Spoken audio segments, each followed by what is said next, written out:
તાલુકા મામલતદાર શ્રીને ઘોગંબા તાલુકા ખેડૂત સંઘર્ષ સમિતિના તમામ ખેડૂતો ભેગા થઈને આવેદનપત્ર આપીએ છીએ કે સંવેદનશીલ સરકાર 10,000 કરોડનું પેકેજ જાહેર કર્યું ઐતિહાસિક, પરંતુ ચોમાસું પાક તો નિષ્ફળ ગયેલ અને ચાલુ માવઠામાં ડાંગર પણ નિષ્ફળ ગઈ।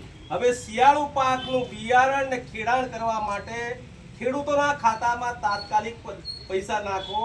ખાલી ઐતિહાસિક ને સંવેદનશીલ કરવાથી કશો રાગ આવતો નથી।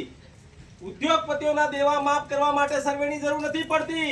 તો ખેડૂત એ આ જગતનો તાજ છે અને ભારત એ ખેડૂત પ્રધાન દેશ છે। જો સરકારમાં સંવેદના હોય તો સર્વે કરવાના તાઇપા બંધ કરી ખેડૂતોના ખાતામાં પૈસા 10,000 કરોડ વહેંચીને નાખી દેવા જોઈએ। શિયાળુ પાક પણ પૂરો થઈ જશે, પછી ઉનાળુ પાક આવશે ત્યારે આપશો। એટલે મારી એક વિનંતી છે ખેડૂત સંઘર્ષ સમિતિ ઘોગંબા તરફથી તમામ ખેડૂતોની એક જ માંગણી કે આ ટ્રાઇબલ તાલુકો છે, સંવેદનશીલ સરકાર ઉદ્યોગપતિની લાગણી ઓછી રાખે અને ખેડૂતોની લાગણી રાખે એટલી વિનંતી સાથે આપને આવેદન પત્ર આપ્યું છે મામલતદાર શ્રી મારફતે।